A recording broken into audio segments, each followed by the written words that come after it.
Muy buenas tardes, buenas noches quizá para algunos, supongo que buenos días para nadie.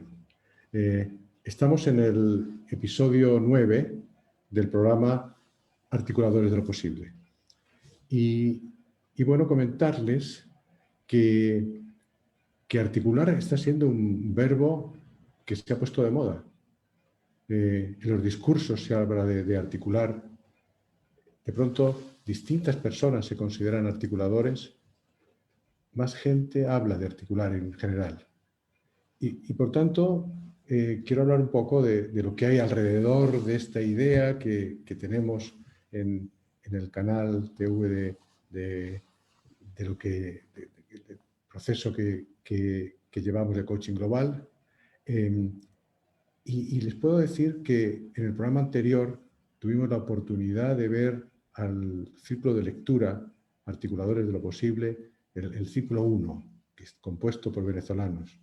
Y fue realmente un éxito si seguimos pues, los comentarios que hubo después y los propios contactos que los participantes del programa tuvieron dentro de esos 3 proyectos que presentaron y que habían sido consecuencia de una lectura movilizadora, de una lectura que les llevó a dejar de ser simplemente lectores pasivos y a ponerse a construir sociedad.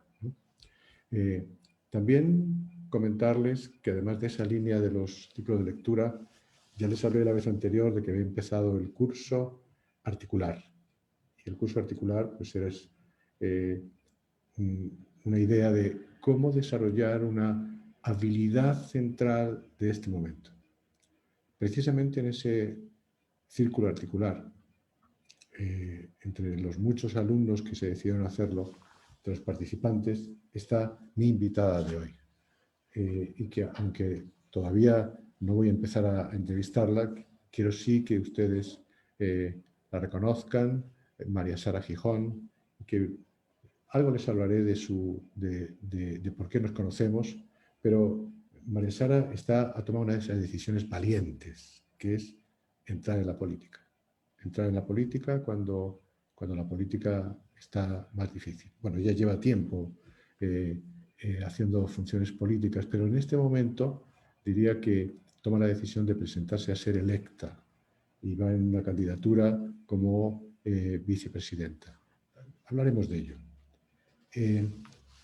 No puedo dejar de citar en esta tarde en medio de todo esto, en medio de las ideas que nos han llevado a hablar de este programa y de articular, está Chile y su plebiscito.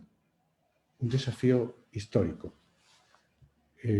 Como todos saben, fue un día magnífico, ciudadano, republicano, democrático, y el plebiscito salió con el 78% de votación a favor. Y lo que viene ahora es ese desafío histórico porque será la primera constitución en paridad, con el mismo número de mujeres y de hombres. Y porque ha supuesto la elección de una asamblea. Y esa asamblea, entre las opciones que teníamos, la preferida, la que ha salido también mayoritariamente, es la que pone de alguna forma en duda la preferencia por la clase política. Siento que sin duda este es un acto político, pero es una señal para decir quizás esta forma de hacer política no nos gusta. Y representa una sociedad en busca de su sentido. Hoy, cuando las ideologías lo han perdido, cuando las revoluciones se han convertido en centros de conservación del poder, cuando las nuevas generaciones tienen que inventar el concepto de futuro, porque muchas veces nos hacen saber que les dejamos una sociedad en la que no pueden tener la ilusión de considerar que su futuro está resuelto. El concepto de sentido, ese elemento invisible, eso que caracteriza al ser humano. Los seres humanos somos los únicos seres vivos que necesitamos sentido para vivir. Y por eso buscamos a un Dios, a una ideología o a un propósito para nuestra vida. Nos articulamos en la búsqueda de propósitos mayores. Queremos un bien mayor. Algunos buscan la verdad, la vida. Y surgen preguntas hoy, como, ¿puede haber un propósito para una comunidad llamada Chile, llamada Ecuador, llamada España, llamada Argentina? ¿Este ya es un concepto del pasado? ¿O podemos ser capaces de volver a encontrar el sentido de una comunidad con esos nombres o con otros? ¿En qué espacio puede encontrarse ese propósito? ¿Solo el de los enemigos comunes? ¿Solo vamos a entendernos ante un enemigo común? ¿O vamos a ser capaces de entendernos ante un proyecto de vivir juntos? No olvidemos que la política en el mundo empieza por la necesidad de articulación, por la necesidad de generar las conversaciones que produzcan el encuentro para convivir.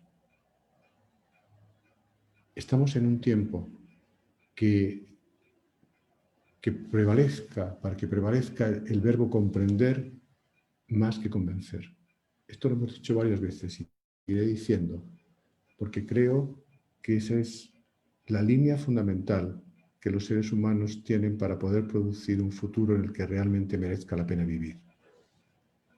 Es el momento de transformarse más que de perfeccionarse. Cuando hablamos de la perfección, es como seguir la misma línea de que viene del pasado, pero mejorarla. Es como refinar una técnica. Es decir, no se propone un salto, no se propone esa transformación. Estamos en un tiempo de saltar más que de avanzar. Por eso, y quizás esa es la dificultad y por lo que tantas veces la criticamos, la política, más que respuestas a problemas concretos que van cambiando en su formulación, que casi cuando ya están enunciados han empezado a perder su vigencia, más que dar respuestas a problemas que mutan, como los virus mutan, y por eso la complejidad de poder tratarlos.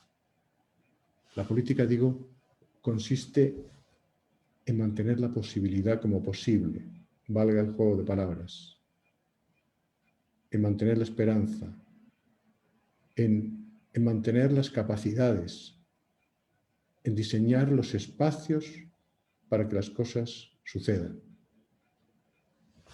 Cuando la política es la respuesta única a una manera de concebir el mundo, desaparece la diversidad.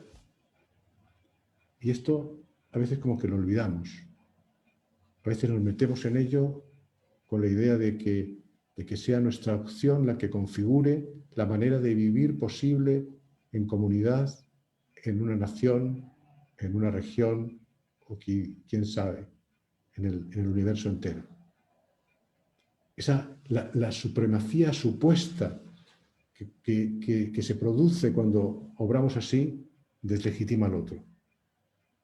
Y entonces la aspiración a conservar el poder prevalece.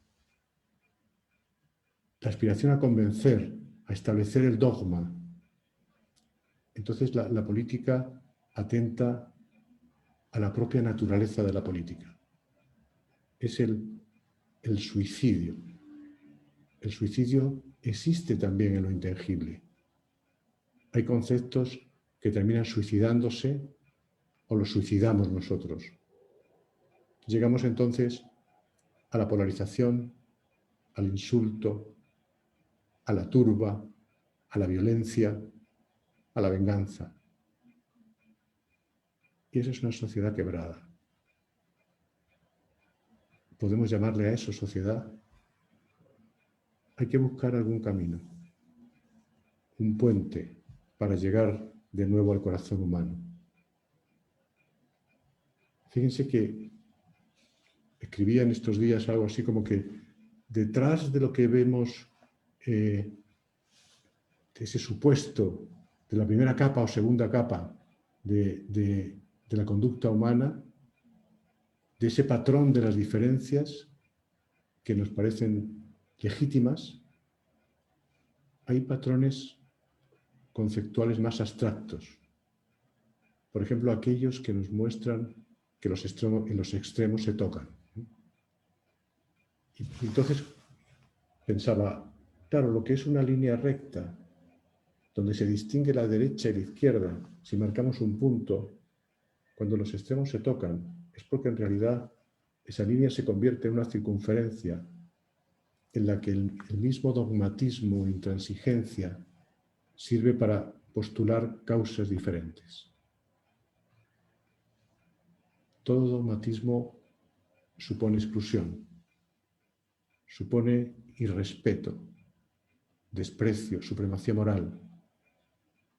Y utilizando algunos de los lenguajes que lamentablemente las sociedades han inventado, detrás de los gusanos, detrás de los escuálidos, detrás de los rotos, detrás de los fachos, detrás de los rojos de mierda, detrás del asco y la descalificación, en realidad lo que hay es un retroceso de lo humano y su sentido. Hay una vuelta al hacha, a la tribu, a la depredación. Por eso, la manifestación ciudadana y transversal de este domingo en Chile fue, al contrario de todo esto, fue un signo de esperanza. Uno de esos días en los que la política se vive con mayúscula, en los que aquellos que quisieron que el desacuerdo avivara las brasas del incendio destructivo, perdieron su propia batalla imaginaria, porque se puso a llover. Se puso a llover y la naturaleza pudo más que la pólvora artificial. Fue también una lluvia imaginaria. No llovió en Santiago, seguramente en algunas otras partes del país sí, pero pudo contra esa idea de que deben prevalecer unos sobre los otros. Y esa es mi alegría. Esa es la alegría con la que yo llego a este programa y es la alegría con la que recibo a mi amiga María Sara Gijón, que bueno, tuve la suerte de que me dijera sí a la primera que le indiqué, que si quería que venía a este programa. Yo me alegré mucho cuando supe. Bueno, con los amigos hay un doble sentimiento. Por una parte te alegras, por otra parte dices, si gana se va a meter en un buen lío, ¿no? En una situación difícil.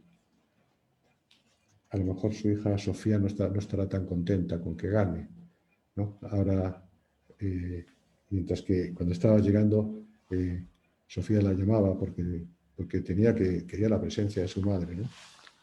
Y digo esto porque quiero que antes que nada aparezca la persona. Quiero hablar antes que con la política, con María Sara Gijón, ¿no? Nosotros nos conocimos a través de una amiga común. Ellas se habían conocido, entiendo que en la Kennedy, en la escuela de gobierno de Harvard, formándose allá, ambas mujeres de la política. Y conociendo yo a esta amiga chilena con la que trabajábamos en la Universidad Adolfo Ibáñez, en un magíster de gerencia pública, un día me dijo, no, te voy a poner en contacto con María Sara, porque ella está también desarrollando en la universidad allá una escuela de negocios, diplomados, y tuve la ocasión de conocerla pues viajando para hacer un programa de liderazgo político en Quito y en Guayaquil. Me parece que fui en los dos lugares donde me tocó hacerlo, ¿no? Y pudimos conversar mucho y conocí su fuerza, su gana de vivir, su ímpetu. Entonces, María Sara, ya puedes abrir tu micrófono, porque quiero empezar convocando a la persona, a la mujer. Muchas de las personas, este es un espacio donde hay muchos coaches, ¿no? Como tú bien sabes, es el espacio que tiene Desafío Coaching 30 días, ese gran congreso internacional, seguramente el más visto de todo el mundo, ¿no? Y hay muchos coaches y probablemente por tu dedicación, por estar en Ecuador y no en las zonas donde hay más participantes, pues hay mucha gente que no te conoce. Y a mí me gustaría eso, me gustaría hacer la pregunta que hago siempre y es, ¿quién es María Sara más allá de su currículum? Ya. ¿Quién es María Sara? ¿Cómo te definirías tú cuando no tienes que llegar a un sitio y decir estudié esto, soy lo otro y tengo esta experiencia, sino la persona íntima que vive en ti? Muchas gracias, Juan. Antes de contestar tu pregunta, primero pues saludarte a ti y a todas las personas que nos están escuchando ahorita en vivo y bueno, también saludarles a los que se vayan juntando o vayan mirando esto en diferido también, ¿no? Como se decía en la televisión, ¿te acuerdas? ¿En vivo, en directo o en diferido? Exacto. Sí, nosotros que sí somos de la época de la televisión. Bueno, ¿quién es María Sara Gijón? Bueno, para empezar, que soy mujer, pero aquí te quiero contar una anécdota un poco divertida y eso te va a hacer entender algunas de las cosas que te voy a ir contando. Y ahora lo cuento con más desparpajo, como se dice, ¿no? Fíjate que yo hasta los 18, casi 19 años no me sentía mujer. O sabía que era de género femenino, pero no me sentía mujer. Yo me sentía persona. Persona. Y eso porque tuve la suerte de tener mamá y papá que me educaron sin estos sesgos y estudié en un colegio mixto y laico en donde, como digo yo, desde chiquitos nos dábamos de puñetes por igual. Niños y niñas, adolescentes, etcétera. Pero mira, Juan, que cuando llegué a la universidad, una universidad católica, a la Facultad de Derecho, Sí. empecé día uno. Es más, antes de la matrícula ya empecé a sentir la discriminación, es decir, la diferencia entre hombres y mujeres. Y la verdad que me cogió en curva, porque yo no sabía cómo era esto. Y después, en las aulas, los profesores se permitían en esa época, estoy hablando de año 86, se permitían hacer comentarios machistas en las aulas de una facultad de Derecho. Y es ahí cuando empecé a decir, oh, esto ha sido ser mujer. Empezar a sentir la diferencia, pero una diferencia medio fea también, ¿no? O sea, también había la bonita, porque obviamente había muchos chicos que me coqueteaban, pero también había esto otro, ¿no? Esta cosa. Entonces, ¿quién soy? Pues soy una mujer que ahora sí me reconozco mujer en todo este tema, que soy femenina y feminista, que además soy ecofeminista, soy mamá de Sofía, tú ya la mencionaste a Sofía, ahora ya está Sí. grandota, ya tiene 16 años, Juan, y entonces ya va a votar en las próximas elecciones. Acá en el Ecuador se vota a los 16 años, 16, 17. A los 16, 17 es electivo, a los 18 es obligatorio, ¿no? Y nada, ¿qué soy? Soy una conectora. Yo me considero una conectora de personas y de oportunidades. Así como Victoria nos conectó a ti y a mí, pues yo me paso conectando gente y oportunidades, pero después de tu libro, encontré que lo que soy es una articuladora de lo posible. Eso es lo que soy. Hoy por hoy, eso es lo que soy. Y además ahora con el curso vas a ser una articuladora con técnicas refinadas. Exacto. Exactamente. Mucho mejor. Voy a ser una mejor articuladora de lo posible, que ya era, pero era como con algunas herramientas, pero ahora voy a salir más, como dices tú, cocinadita, ¿no? Ok. ¿Y qué te conmueve en el mundo hoy? ¿Por qué vibras? Si te preguntar, ¿qué es lo que te hace vibrar en este momento de tu vida? Siempre siempre fuera de la política, ¿no? O dentro, La si quieres, política, pero la vamos, política. que creo que todavía no hemos llamado a la política. Yo te diría que más bien Lo a la personal. persona. Que me hace vibrar, me hace vibrar la naturaleza, la bella naturaleza que tenemos acá en el Ecuador y que es preciosa y que seguramente, bueno, ustedes en Chile también tienen maravillas. Nuestra América Latina es preciosa. Entonces, a mí, esa inmensidad de nuestra naturaleza de los Andes me hace vibrar, ¿no? Y me duele al mismo tiempo cuando llegan los extractivistas y acaban con todo. ¿Qué más me hace vibrar? Me hace vibrar mi hija, cuando ella, ya sea que llore o que ría o que se conecte o lo que sea, me hace vibrar ella y todos sus éxitos. Yo creo que las mamás somos así, ¿no? Y los papás también. Nos emocionamos con hijos y bueno, los nietos que no tengo todavía, pero cuando lleguen me debes de ir seguramente. ¿Qué más me hace vibrar de manera positiva? El agua, me encanta el agua. Todas las fuentes de agua, ¿no? Los ríos, las lagunas, el mar. Y también me duele, ¿no? Porque ahora está contaminado los ríos, los lagos, los mares. Entonces, vibro mucho por todos esos temas. Me hace vibrar alguna música, la música, la música de calidad profunda me hace vibrar. Yo creo que esas son las tres, cuatro cosas que me hacen vibrar. Gracias. ¿Y qué llena tu vida hoy? ¿O qué viene llenando tu vida? A lo mejor llena tu vida desde tiempo. Justamente esa posibilidad de salirme del yo y desde ese yo, porque obviamente no es que dejo de ser yo misma, pero desde ese yo y de esas posibilidades, el poder impactar de manera positiva en la vida de otras personas. Ya vamos acercándonos a la política. Pero Sí. antes, mira, hay una pregunta que también me gusta hacer, que es, ¿puedes contarnos un momento central de tu vida que tú pienses que aquello que ocurre ahí te ha traído a lo que estás siendo hoy? Es igual que tú planteabas ese momento de entrar a la universidad, me llevó a sentirme femenina o sentirme mujer, mejor dicho, ¿no? ¿Ha habido algo, así un momento central que digas, ahí hubo un punto, una palanca que me catapultó a lo que soy? Sí. A ver, hay varios, pero esta es muy entre divertida, chistosa y medio triste, pero al mismo tiempo tiene su mensaje positivo. Yo tenía 15 años, era nadadora competitiva, lo que ahora se llamaría de alto rendimiento. Yo participaba en un club de natación, era muy esforzada, nunca dejaba de asistir a los entrenamientos. No era la mejor nadadora, pero era muy así esforzada. Y me preparé para una carrera de aguas abiertas durante varios meses. Y esta carrera siempre tiene lugar acá en el mes de septiembre. Entonces yo me había preparado muy bien, yo tenía 15 años, mi hermana tenía 14, las dos entrenábamos y fuimos con varios componentes del equipo a los entrenamientos. El día de la carrera, que es muy tempranito, 6 de la mañana, bueno, no dormimos nada la noche anterior, te imaginarás de los puros nervios.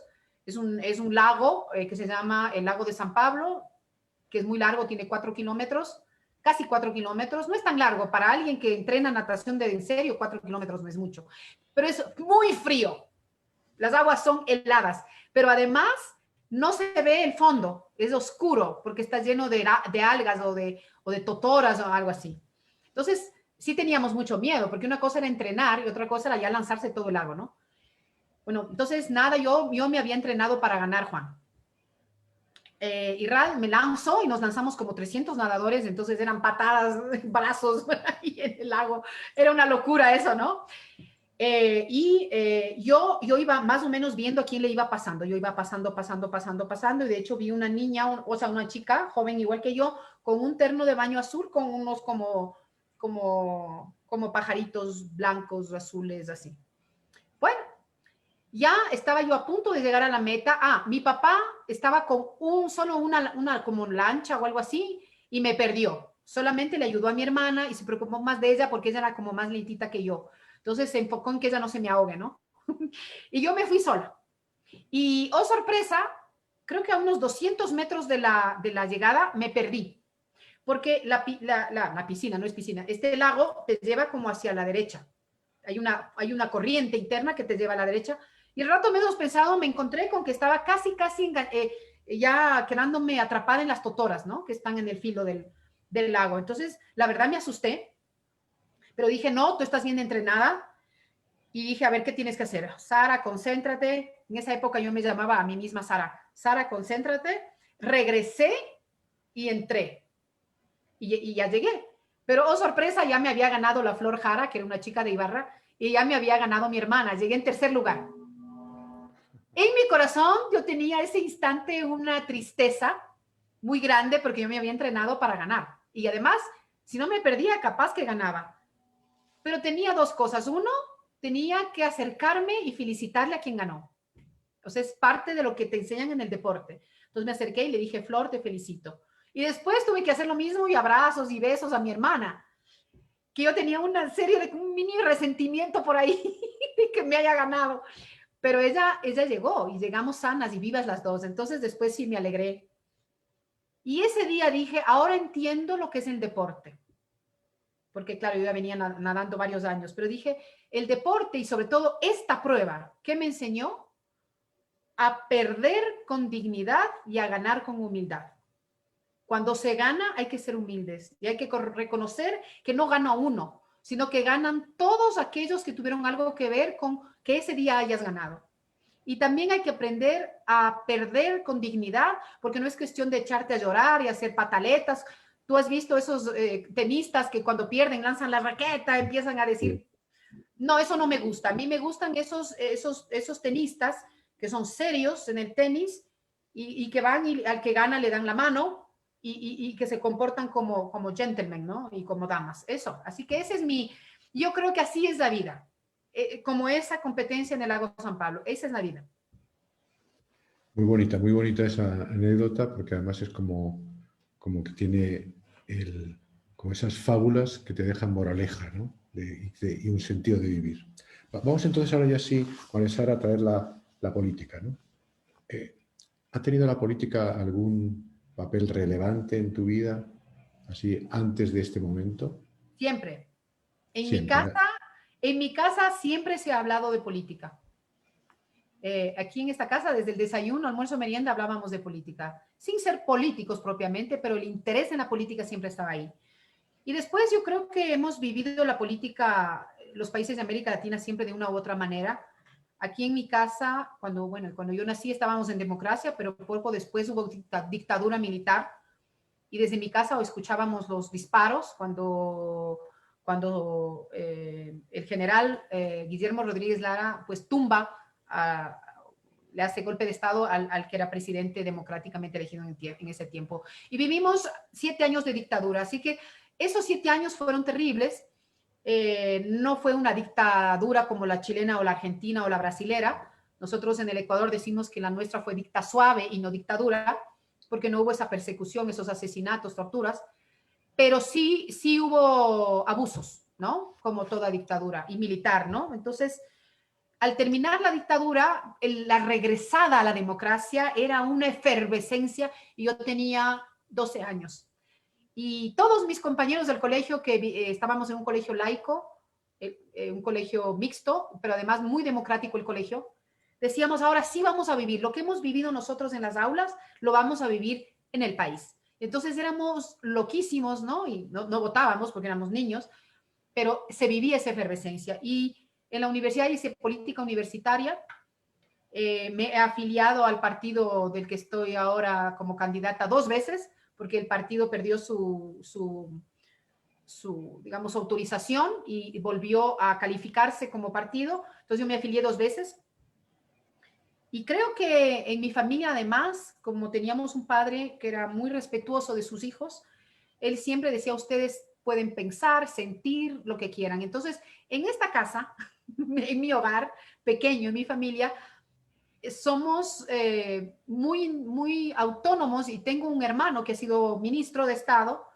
Tengo mis hermanos que participaron en partidos de mucha izquierda, de ultra izquierda, podríamos decir, que piensan muy cercanos a Allende y a toda esa, ¿no? Además, Allende, como sabes, es un ícono de la izquierda latinoamericana, pero yo soy socialdemócrata y nada, aquí en esta familia la política ha sido central. Y a pesar de todo, seguramente os coméis juntos y lo paséis muy bien Claro, cuando estéis juntos. Eso está muy bien. total. Aunque sí ha habido unas pequeñas broncas. Bueno, pasa en las mejores familias, ¿no? Eh, la política pasa por momentos difíciles en cuanto a su prestigio en el mundo, en todo el mundo. Eh, Incluso generacionalmente hay nuevas generaciones que quieren participar, pero que la palabra política les produce un cierto escozor, ¿no? Eh, y a mí me gusta siempre preguntar qué responsabilidad le atribuyes tú a los políticos de que esté pasando eso. Mucha, mucha responsabilidad. Porque creo que muchos políticos, tal vez no todos, pero muchos, no han sido responsables. Han polarizado hoy por hoy en el Ecuador, así como en Chile, Argentina, Venezuela, ni digamos, pues todos los países estamos polarizados. Es decir, nos venden la historia de que solamente hay estos extremos y que no podemos converger. Y mucha gente está tan cansada de esto. Súmale a esto el tema de la corrupción, que ya se ha vuelto sistémica, y entonces las nuevas generaciones no quieren saber nada de la política, están muy decepcionadas. Adicionalmente, yo creo que otro tema es que una y otra vez los temas de los que se hablan son los mismos y los mismos en la palestra política. Y falta que se hable de los temas que realmente le importan a la gente y que se hable de manera seria y técnica y no solo con escándalo, que creo que es un poco en lo que estamos metidos. Mira, vámonos a un lugar lejano de nuestra región para... Miren los debates entre Biden y Trump. Sí, sí, eso Es una son... vergüenza. Es una vergüenza. Así que tienen mucha, mucha responsabilidad. ¿Por qué te presentas dentro de este binomio como vicepresidenta de Ecuador, dentro de este partido socialdemócrata en el que te encuentras, Izquierda Republicana? ¿Qué quieres lograr y cambiar? ¿Qué sería bueno para los que te escuchan ver, más allá de que gane una opción política, una forma de mirar? ¿Qué buscas tú? ¿Qué quieres lograr? Para empezar, quiero demostrar que se puede hacer política de otra manera. Eso es lo que quiero demostrar, porque yo, Javier también, que es mi binomio, es el candidato a presidente, pero yo estoy enfocada en demostrar que se puede hacer una política diferente, una política propositiva, una política que no esté enfocada en el odio, ni en esa polarización, sino que justamente entre a hacer la diferencia, primeramente hablar de temas importantes, de temas relevantes, de temas que inclusive son futuristas, entre comillas, si los puedes decir así, y que no estemos siempre regresando a un pasado que no queremos, que no nos gusta. Parafraseando a Gandhi, con aquella frase que en inglés es you must be the change you want to see in the world, volviéndolo al español y parafraseando, creo que tenemos que ser ese cambio que queremos ver en el mundo. Y si yo puedo hacerlo y demostrar que se puede, yo creo que es una manera de dar un ejemplo, de lograr que más gente diga, sí, sí es posible. Voy a traer entonces el tema, otra de las cosas que quiero convocar, que es la insatisfacción. Y cuando convoco la insatisfacción es porque creo que no es agradable estar insatisfecho, pero la conciencia de la insatisfacción a veces es un móvil que las personas tenemos para no quedarnos pasivos y cómplices del mundo en el que estamos. Y para muchos es como esa palanca que les lleva, ese motor que les mueve, ¿no? Entonces, ¿qué insatisfacciones son las que a ti te están moviendo hoy? ¿Qué te está inquietando? Hay cosas concretas que tú nos puedes Sí. decir que te mantienen insatisfecha como ciudadana, como ecuatoriana, como mujer, como ciudadana del mundo. Sabes que son varias, pero creo que me voy a enfocar en tres, como para encapsularlas o categorizarlas, ¿no? Bueno, por un lado es las grandes inequidades que existen en nuestra región y en el particular en el Ecuador, ¿no? esas inequidades que justamente hicieron que haya esa explosión que hubo el año pasado y que también se mantiene ahí como vibrante, ¿no? Acá fue en el mes de octubre, en ustedes creo que empezó también en octubre y se fue hasta noviembre, no sé si llegó Octubre, en sí, diciembre, ¿sí? 18 de octubre, sí. Exacto, acá fueron 11 días en octubre y después hubo cierta calma, pero es una calma que no es tan calma, ¿no? Que cualquier rato viene un fosforito y prende de nuevo. Entonces esas inequidades hacen que para mucha gente en el Ecuador y en el mundo entero, pero en el Ecuador en particular, pensando desde acá, esa gente, principalmente jóvenes, estén en la desesperanza. Eso a mí no me gusta, no me parece justo. Hay que cambiar. Así es que ese es un tema, ¿no? Y tenemos que resolverlo. Por otro lado está la violencia. La violencia, que es una violencia estructural y que como mujer que soy también me enfoco en la violencia de género, la violencia intrafamiliar y de género que lastimosamente es brutal y que es nada más que una expresión más de esa violencia estructural que vivimos como países. Mira, el Ecuador, no sé si sabías tú esto, Juan, o las personas que nos escuchan, por muchos años se creyó el cuento de que éramos una isla de paz. Ese era el cuento. El Ecuador es una isla de paz. Claro, la típica que nos comparábamos con lo que vivían nuestros hermanos colombianos y los peruanos, en Colombia con las FARC y otras fuerzas guerrilleras terroristas, y en el Perú el Sendero Luminoso y otros, ¿no? Y nosotros acá no habíamos tenido eso.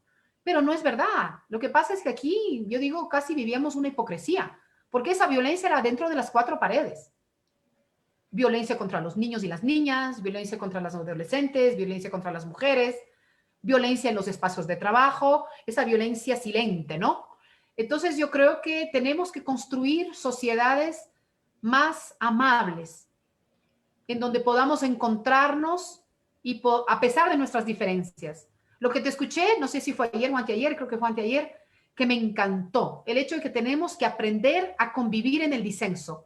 Me pareció potentísimo, Juan, esa palabra, y ahora ya voy dos encuentros en los que les comento esto a mis colegas del partido, y se quedan pensando y dicen, sí, claro, eso es. Entonces, porque no tenemos por qué estar de acuerdo en todo, la democracia no es estar de acuerdo en todo, y capaz, como decías tú, o sea, hay mucha gente que ya no cree en la democracia. Entonces, tenemos que repensar esa democracia, repensar nuestra forma de convivir, repensar nuestras relaciones. Y tercero, el tercer tema que me tiene a mí muy preocupada y angustiada ya, es el tema del cambio climático, que ya no es cambio climático, sino crisis climática. Estamos en una crisis climática que responde a la irresponsabilidad de los seres humanos. Y creo que ya no podemos seguir así. Tenemos que hacer algo, tenemos que cambiar, y estos cambios no pueden ser de uno en uno. Tienen que ser cambios grandes, desde la política pública. Es ahí y con las empresas. Los cambios de las personas individuales son importantes para esas personas y su entorno, pero no nos van a permitir cambiar lo que tenemos que hacer. Sí, yo efectivamente he mostrado últimamente, y voy a seguir haciéndolo, una preocupación sobre la democracia, sobre la posibilidad y el riesgo en el que se encuentra, mientras que o polaricemos o tenemos una fantasía de que vivir en democracia es estar todos de acuerdo. Y no estamos todos de acuerdo. Por eso los que tenemos experiencias familiares, ¿no?, en donde dentro de la familia existía este gran desacuerdo sobre proyectos y, sin embargo, convivimos. Y convivimos afectuosamente, amorosamente. Entonces hay algo como que es querer pensar que todos vamos a pensar igual, es algo que va en contra de la naturaleza humana y de lo que en este momento estamos viviendo más claramente, y es mi derecho a ser distinto, mi derecho a la diferencia. Entonces todo eso, digo, esa frase está encaminada a decir, bueno, quizá el gran arte que hay que plantearse es vivir juntos en el disenso, respetándonos y pudiendo, por lo tanto, convivir, ¿no? Me Hay encanta, algo, te felicito. úsala. Todo lo que sabemos lo hemos aprendido de otros, han sido trozos de aquí y de allá y ya está.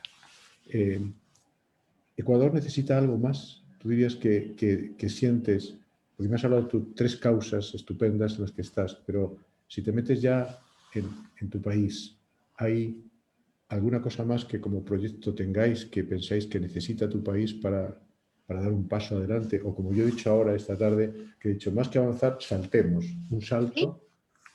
Justo, mira, justo hoy más temprano tuvimos una importante reunión con una corporación civil, es una organización sin fines de lucro que está trabajando por la promoción y la ejecución, además, de la educación técnica y tecnológica en modalidad dual. ¿Qué significa esto? Significa que así como no todos tenemos que estar de acuerdo, no todos tenemos que ser profesionales, pero hay esta obsesión con ser profesionales. Entonces todos quieren ser médicos, abogados, arquitectos, ingenieros, economistas, pero no tenemos esa masa de talento calificado, técnico y tecnológico que nos va a permitir dar ese salto que dices tú, ese salto hacia el desarrollo sostenible que necesitamos. Y entonces, ¿en qué nos hemos convertido en el Ecuador? En mano de obra barata y productores de postres, como dicen por ahí, que está bien, es maravilloso. Tenemos el mejor banano del mundo, el mejor cacao del mundo, los mejores camarones del mundo, langostinos.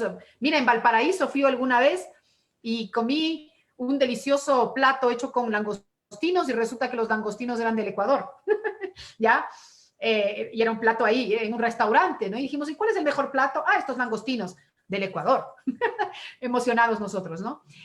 Pero el tema es que necesitamos que nuestros jóvenes y nuestras jóvenes sientan que hay esperanza y la formación dual, que es esta formación técnica o tecnológica con modalidad dual que permite que 1/3 del tiempo los jóvenes estén en aulas o de manera virtual, pero en la parte teórico-conceptual, y 2/3 del tiempo estén en la empresa o en la planta o en la hacienda o donde sea. Y por lo tanto, aprenden haciendo, que tú sabes muy bien que es la mejor manera de aprender, ¿no? Y además, terminada esta formación, casi más del 80% se quedan trabajando ahí. Y además, los jóvenes traen innovación y creatividad a la empresa. Es un ganar-ganar para todos, para el Estado, para las empresas, para los jóvenes y bueno, para la sociedad en general, porque no tienes estos jóvenes. Hoy en la entrevista, antes de esta conversación, me preguntaban, ¿y qué van a hacer ustedes para prevenir las drogas? O sea, que los chicos caigan en la droga. Oye, los chicos tienen que estar ocupados, tienen que estar haciendo deporte, arte, ¿no? Todas las cosas hermosas, música, literatura, pero también tienen que trabajar, tienen que sentirse útiles, porque si los muchachos están botados en los barrios de nuestras ciudades, sin hacer nada, en los parques, ¿qué es lo mejor? La droga. Entonces, yo creo que creo que resolvemos demasiados problemas, no demasiados, pero muchos problemas con una sola política pública potente. Sí. Bueno, yo soy absolutamente convencido de la educación como una salida y sobre todo, tú citas algo que también es otro de los caballos de batalla que tengo a partir de la lectura de Harari cuando planteaba el peligro de la irrelevancia, ¿no? Cuando hay una frase de él fantástica que ya he repetido aquí alguna vez, cuando él dice, es más fácil luchar contra la explotación que contra la irrelevancia. Y eso significa que cuando alguien se siente irrelevante, cuando no tiene nada que hacer, cuando no es valorado por nada, cuando no tiene sentido el futuro, cuando piensa que realmente no va a haber empleos, que todo va a estar en manos de la inteligencia artificial, que casi nada de lo que haga va a poder impactar al mundo, en realidad la falta de sentido te puede llevar a cualquier cosa. Entonces, entiendo perfectamente lo que dices, ¿no? Y ahí quiero conectar con esto, con otra convocatoria que es la del coaching, ¿no? La mirada del coaching, la función del coaching en esto. después de que nos conocimos, supe que te habías metido en el coaching, lo cual me pareció un tema interesante, porque no estaba en esos momentos, ¿no? ¿En qué medida crees tú que el coaching puede contribuir a una mejor política, a un mejor ejercicio del poder? Y fíjate, incluso diría, pero más allá del puro acompañante de un político, ¿no? ¿El coaching como tal crees que puede tener una función social más amplia? Totalmente, totalmente. Para empezar, mira, yo también, como dices tú, transité por este proceso de certificarme como coach y lo más poderoso de ese proceso fue que a mí misma me hicieron coaching durante el camino, ¿no? Y a mí personalmente me sirvió muchísimo para conectarme con mi ser interior, con esa niña que yo había olvidado que era, porque había estado en la lucha, ¿no? Porque finalmente cuando uno sale del hogar y entra en esos espacios afuera, es una lucha, es fuerte. Había momentos en que uno tiraría la toalla, ¿no? Como, como en el box, pero uno igual se para y dale, pero no tienes las herramientas, Juan. Los seres humanos no tenemos todas las herramientas. Y claro, había momentos en que me deprimía. En algún momento conversamos, ¿te acuerdas tú y yo? Y con Raúl también le comenté que yo no estaba tan bien, ¿ah? En el 2008 cuando nos conocimos. Súper guerrera, como dices tú, pero en el interior no estaba tan bien.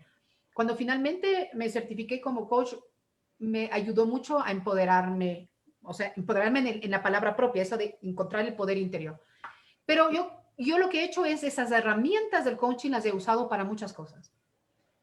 Para trabajo en equipo, para dar clases y bueno, para otras cosas. Entonces yo creo que lo que más importante tiene el coaching, tiene muchas cosas, pero lo más importante que tiene el coaching es el aprendizaje constante. Y lo segundo es la escucha. El observador, obviamente, pero la escucha. Para mí, la escucha que no nos enseñan, porque nos enseñan a hablar, Juan, pero no nos enseñan a escuchar. Y nos hemos olvidado de escuchar. En los hogares mismo ya no nos escuchamos. Con los amigos ya no nos escuchamos. En los trabajos ya no nos escuchamos. Y en la política ya no hay escucha. Creo que el coaching, más allá de ese proceso de acompañamiento que dices tú, pero como una herramienta social, coaching social, que aprendamos a volver a ser solo seres humanos, que nos escuchamos, nos relacionamos, nos conectamos. Y me gustó lo que dijiste, amorosamente. Nos podemos amar, ¿no es cierto? En ese reconocimiento de que finalmente todos somos seres humanos. El coaching es muy poderoso. Entonces, ¿te gustaría el ejercicio que hicimos el pasado lunes de poner al grupo a pensar cómo podíamos ayudar a los constituyentes, a los que tienen que escribir la Constitución? ¿Cómo generamos una posibilidad de cómo conversan entre ellos, ¿no? Porque si hubiera una conversación abierta al diálogo, uy, cuánta esperanza tendríamos en todo esto, ¿no? De lo que podría pasar. Divino. Divino, sería lindo pues que los constituyentes o convencionales, creo que era el nombre allá, Convencionales, sí. convencionales, acá se llamaban los constituyentes, tuvimos una constituyente acá en el 2008, realmente fueran acompañados de coaches. Sería tan lindo, ojalá lo logres. Bueno, yo no cejo en mis... Sé que tampoco me frustro por no conseguirlo pronto, pero ya han pasado muchas cosas que antes parecían imaginarias, ¿no? Tú antes hablabas de tirar la toalla, ¿no? Digo, como en el coaching siempre hablamos de quiebres, quisiera preguntarte si has tenido alguna vez, en este tiempo que has estado cerca de la política, en algunas posiciones, ¿has sentido el desencanto? ¿Has tenido las ganas de abandonar, de tirar la toalla en esto? Y si no lo has hecho, ¿qué te ha retenido? ¿Cuál fue la mano la liana con la que te agarraste? Claro, uno se frustra, ¿no? A veces cuando... No, mira, yo no soy de las que creo que todo el mundo tiene que pensar como yo, porque eso sería absurdo. Pero yo sí creo en los procesos de construcción colectiva. Y me parece muy potente cuando varios articuladores de los posibles se encuentran. Y de esa manera, con los otros que no son, o que todavía no son articuladores de lo posible, pero que están metidos en el proceso, van cambiando y van encontrando el valor de esa articulación. Y se van dando cuenta que los resultados son potentes. Mira, esta mañana, a las 10 de la mañana, se suscribió el Pacto Nacional por la Bioeconomía Sostenible en el Ecuador. Y ese fue un proceso que inició mientras yo estaba en la vicepresidencia. Y son muchas las voluntades que estaban involucradas. Pero te digo, Juan, a mí se me metió entre nariz, ceja y oreja que eso iba a salir. Finalmente yo salí de la vicepresidencia el 14 de agosto, ahora estoy de candidata, pero el proceso siguió. ¿Por qué? Porque ya había suficiente número de personas que estaban en ese chip, como decimos acá. Se habían subido a ese proceso de la necesidad de seguir articulando hasta lograr un primer hito, porque esto solo es el primer hito, la firma del pacto. De ahí viene todo el camino de ir haciendo que eso sea una realidad en los territorios. La semana pasada, si no me equivoco, se firmó el Pacto Nacional para la Educación para el Desarrollo Sostenible. Dentro de poco se firmará otro sobre economía violeta.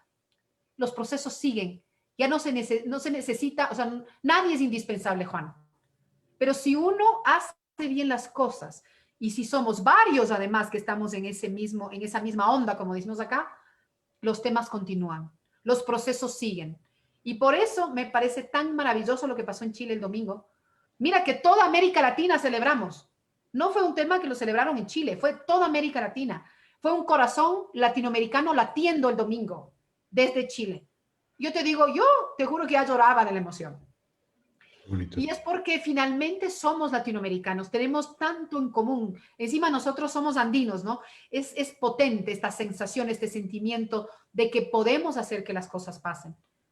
Así que a veces uno se frustra, a veces me enojaba, no soy de las que digo mucha mala palabra, pero a veces me sale unita, ¿no? Pero ¿sabes qué? Para mí lo que me mantiene es el hecho, primeramente, que de las nuevas generaciones están atrás y nos están mirando, y yo creo que ellos nos van a salvar, ellos. Mira que en el Ecuador, no sé cuál sería el porcentaje de millennials y centennials en Chile, pero acá, en las próximas elecciones, son el 40% menores de 35 años. Y ellos ya están cansados de la polarización de toda esta cosa. Ya no pueden más, ¿no? Entonces yo creo que lo que me mantiene en pie es eso, mi hija y los chicos de esa edad. Voy a hacer mi última convocatoria, que es convoco a la mujer. Creo que estamos en el momento del mundo en el que la mujer no solo ha alcanzado los derechos y la representatividad que se les había sustraído, ¿no? Sino que tiene la oportunidad de alcanzar el poder y ejercerlo. Y como yo terminé el otro día un congreso aquí en la Universidad Autónoma y dije que mi principal esperanza era que las mujeres llegaran al poder no para ejercerlo a través de la dominación, como los hombres habían hecho hasta ahora, sino para ejercerlo desde el encuentro, desde la posibilidad de encontrarnos, ¿no? Entonces, quería preguntarte si ser mujer te ha supuesto, o le ha supuesto a esta candidata, ¿no? A esta candidata que tenemos delante, si le ha supuesto un camino más rudo, un camino más difícil, algo que no hubiera pasado si hubiera sido hombre. Aparte de lo que pasaba con tus profesores de Derecho, que lo dejamos ahí, pero ya en el ejercicio de la política, ¿te ha sido más difícil? Bueno, debo decir que a mí personalmente no me ha sido necesariamente más difícil, pero creo que en general a las mujeres y también a mí, en ciertos espacios políticos, sí es más difícil, ¿no? Todavía, pero cada vez menos, todavía están ciertos espacios dominados por hombres. Y no todos esos hombres tienen sensibilidad.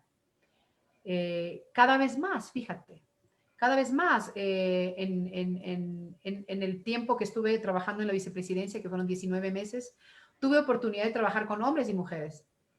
Y la mayoría de esas eran personas muy sensibles, es decir, personas muy sensibles a todo el drama ambiental, personas muy sensibles a la importancia de que las mujeres y los hombres estemos en las mismas condiciones y por lo tanto ahí no tuve problemas. Sin embargo, hay otros espacios de la vida pública y de la vida política en donde sí se siente todavía esta predominancia del machismo, ¿no? De lo que nosotros llamamos un sistema patriarcal, que todavía está presente. Entonces, nuevamente, yo creo que felizmente están cambiando las cosas, que cada vez somos más las mujeres que estamos entrando en espacios de toma de decisiones en el sector privado. Mira, hace 15 años que regresé al Ecuador después de vivir en Italia, yo podía contar con los dedos de las manos el número de mujeres en la alta dirección de las grandes empresas en el Ecuador.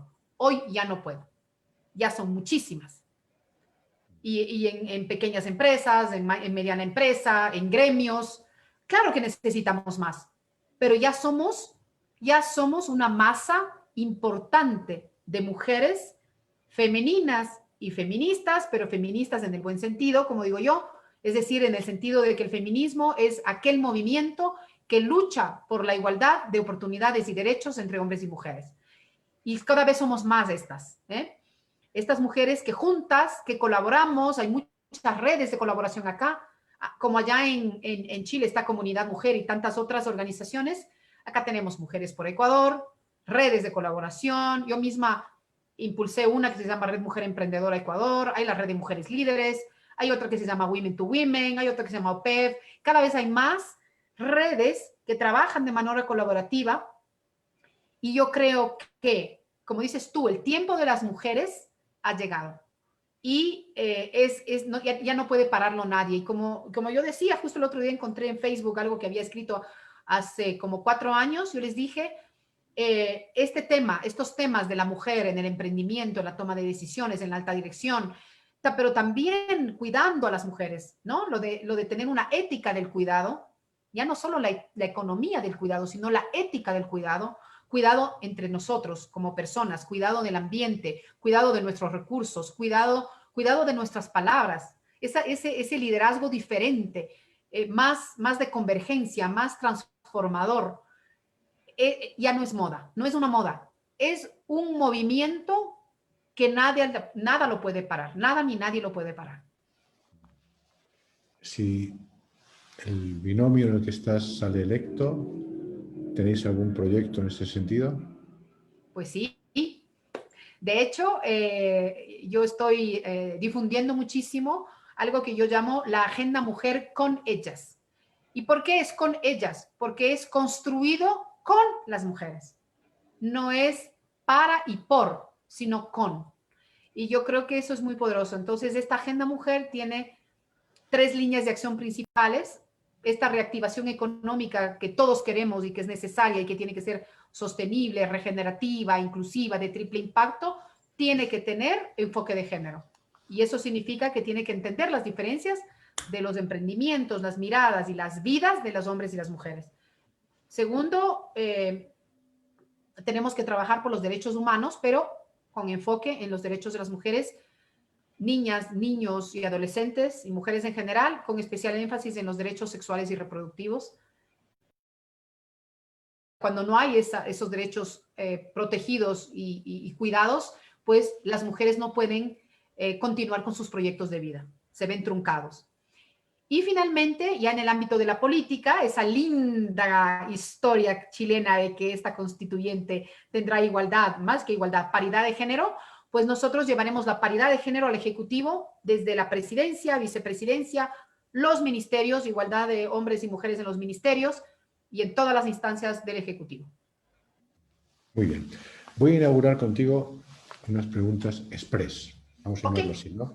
Que hasta ahora nunca me he metido en eso y tal, y es, a ver, un político referencial para ti, que tengas así como puesto en una posición de prevalente, que para ti sea inspirador. Bueno, la verdad, Rodrigo Borja, que fue el único presidente que mi partido ha tenido entre el 88 y el 92 y que fue un demócrata, un socialdemócrata y además un tipo muy honesto, muy trabajador, muy correcto, un verdadero caballero. Entonces, él es mi referente acá local, ¿no? y a nivel internacional estoy buscando una mujer, ¿no? Tal vez Mary Robinson o todas las mujeres que ahora están dirigiendo los países escandinavos, las actuales, ¿no? Las mujeres que están hoy haciendo la diferencia. Incluida la Angela Merkel, que no es de mi estilo, de mi ideología, pero me parece que está haciendo un muy buen trabajo. Sí, sí, yo también debo reconocer eso. ¿Un libro que me recomiendes? ¿Un libro? Sí, alguna lectura, que tú veas que, por lo que me conoces, por lo que sabes que estoy haciendo, hay algún libro que tú digas, Juan, si no lo has leído tienes que leer este. ¿Cuál podría ser? Hay tantos libros que uno lee, ¿no? Ahorita no se me viene ¿cómo se llama? A la cabeza ninguno, pero ahorita hay un libro que estoy leyendo de Thomas Piketty que que es una crítica al capitalismo, ¿no? Sí. Y que de alguna manera pone en cuestionamiento ese sistema y nos dice que se puede hacer, o sea, que otro mundo es posible y que hay que poner en cuestionamiento este sistema que no está funcionando. Entonces ya me estoy un poco saliendo de la literatura, donde hay demasiados libros que me interesan, pero creo que además es un libro de este vuelo, ¿no? Realmente vale la pena leerlo. Yo me estoy educando mucho porque no soy economista, y él es economista, pero este libro está escrito para no economistas. Entonces me parece que es importante porque le hemos dado demasiada poder a este mercado que supuestamente es invisible, ¿no? Pero que sabemos que no lo es. Antes hablaste de la música como hacía vibrar. Dinos alguna música de tus favoritas. Bueno, yo soy una fanática de la música clásica y mi compositor favorito es Beethoven. Y la obra máxima de Beethoven para mí, a pesar de que todas son maravillosas, es la Novena Sinfonía de Beethoven. Esa me hace vibrar, o sea, de verdad. Bien. Lo último que te pregunto así para dejarte después que digas a lo que tú quieras, es alguien que tú creas que debería escuchar. Si tú me dijeras, mira Juan, tú deberías escuchar a fulanito, a menganita, ¿hay algo así que tuvieras que yo debería escuchar?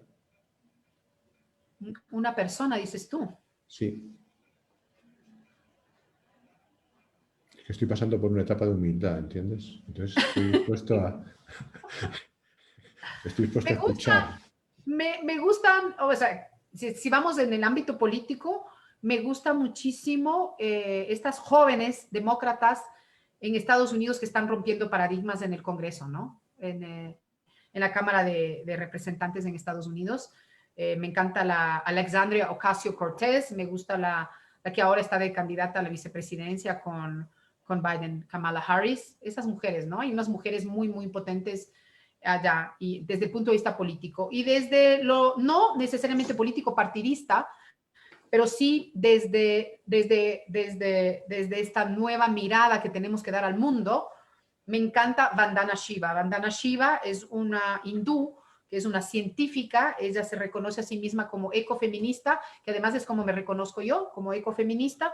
Y ella es una de las grandes defensoras de la soberanía alimentaria y de la lucha contra monstruos como Monsanto, que literalmente pues se están adueñando de las semillas bueno, en fin, producen problemas graves, ¿no? En Europa ya están prohibidas estas semillas transgénicas. Entonces yo creo que tenemos que resistir. Yo creo que siendo países andinos como somos, tenemos que volver a las raíces de la forma inclusive de hacer agricultura de nuestros pueblos, con toda la tecnología, pero pensando en que tenemos que cuidar esos ecosistemas.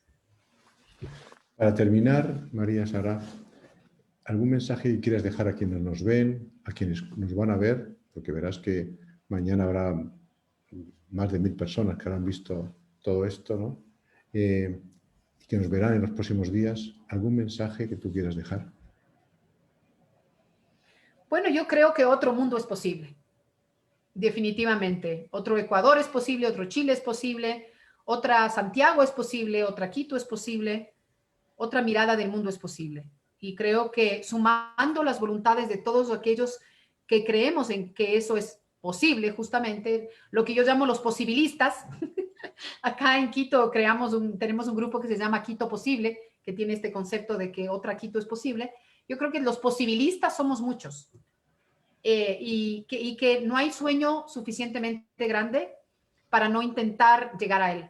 Por lo tanto, si tú sientes que hay algo que quieres hacer, alguna cosa que quieres cambiar en el mundo, algo que te molesta, no te quedes quieto, empieza por conversarlo contigo mismo, después empieza a hablar con otras personas y seguramente encontrarás otros locos o locas igual que tú que están dispuestos a unirse y a trabajar por hacer esos cambios importantes que necesita este planeta.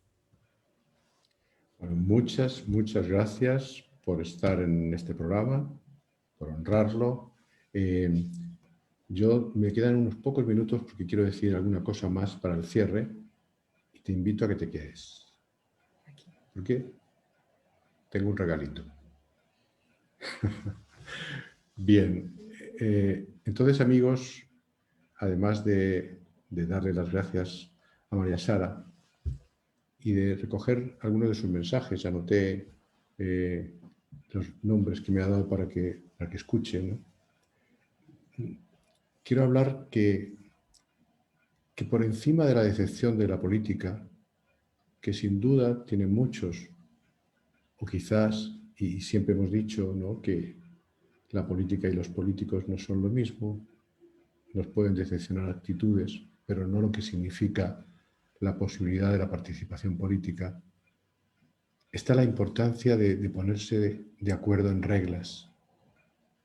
Ese es el desafío que tiene Chile y que van a tener otros países, porque yo pienso que la no vigencia de la Constitución chilena, que puede tener otras causas también, pero van a tener casi todos los países del mundo ante un mundo incógnito como el que tenemos, donde aparecerán derechos nuevos, donde el valor de lo público será distinto, el concepto de bienes públicos cambiará. Entonces, esa importancia de ponerse de acuerdo en reglas que no opriman la libertad de las interpretaciones, la libertad de ser distintos, que pongan su énfasis en valores que defiendan y definan lo que va a ser la humanidad y al valor de la sociedad, ¿no? Y quiero dejar siempre la pregunta de qué podríamos hacer los coaches ahí, o aquellas personas que de alguna forma hemos desarrollado capacidades para la comprensión, para la articulación, para la definición de conversaciones, para hacerlas más posibles y fáciles, ¿no? Me gustaría traer la presencia de los que han de hablar, de aquellos que tienen que poner su voz también para construir ese futuro. Y algo decía María Sara, ¿no? Es decir, evitar que en vez de dialogar, que es lo que deberíamos hacer, vivamos en una escenificación constante de gestos, de tener la sensación de que cuando hablábamos de este debate de Trump y Biden, obviamente no hablaban entre sí, no existía el diálogo, estaban haciendo la escenificación para quienes hablaban a los otros, en vez de tener una conversación, de decir, ¿qué pienso yo, qué piensas tú? Discrepar, oponerse es sexy. Estar de acuerdo cada vez tiene menos glamour. El mal, los problemas, los sucesos de violencia tienen rating. Pero todo eso, el ser sexy o no tener glamour o el rating, hablan de una sociedad del espectáculo. Y hay que volver a un coaching para la proximidad, porque yo creo que la sociedad necesita regresar a ese espacio donde la humanidad desarrolló sus mejores momentos, ¿no? Hay una invitación a que tallemos juntos la madera noble del humano, ¿no? Y la palabra madera no la digo por casualidad, tiene una clara intención. Y tiene la intención que va unida, como estoy haciendo últimamente, terminar este encuentro leyendo un poema.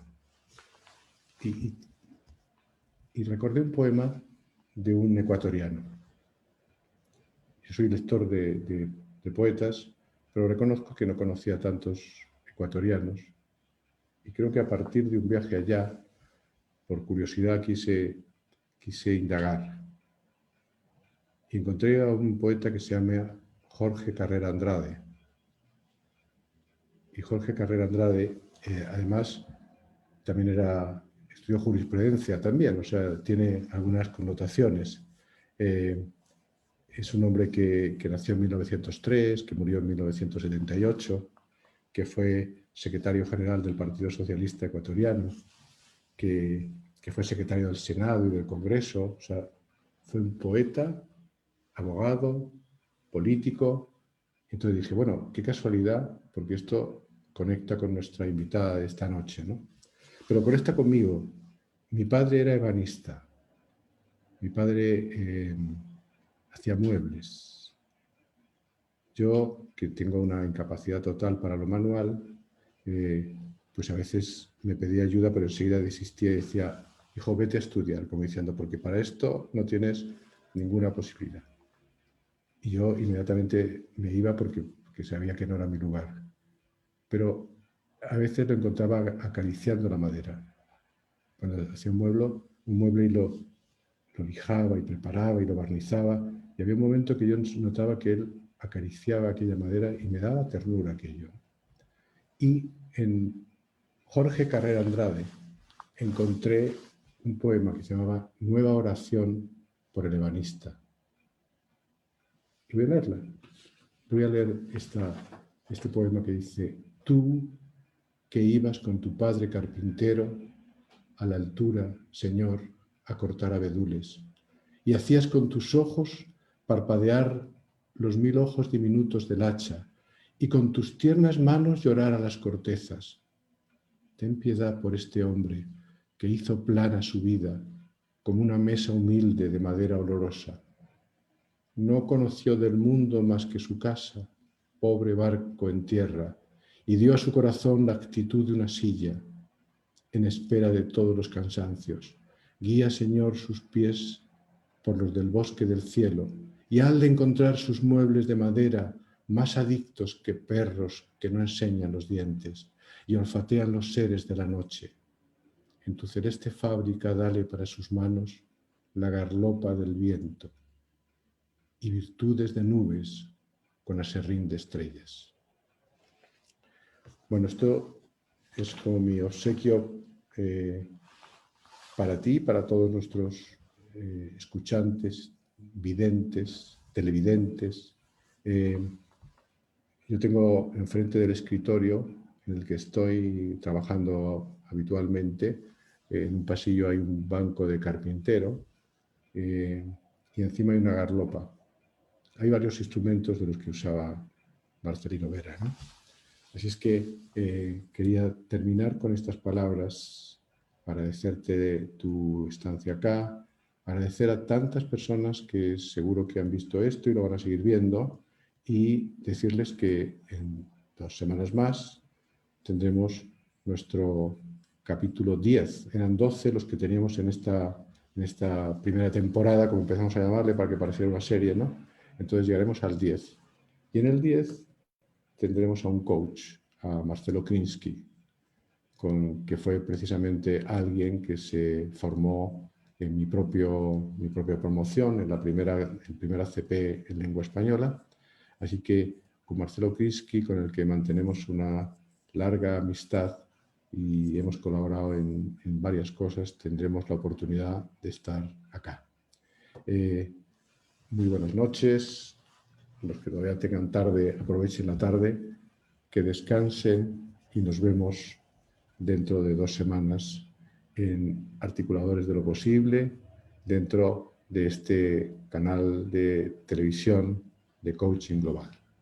Vianney, que nos está ayudando detrás de las cámaras, también se despide y te doy las gracias por tu participación en haciendo posible de que esto funcione. Hasta muy pronto, amigos. Chao.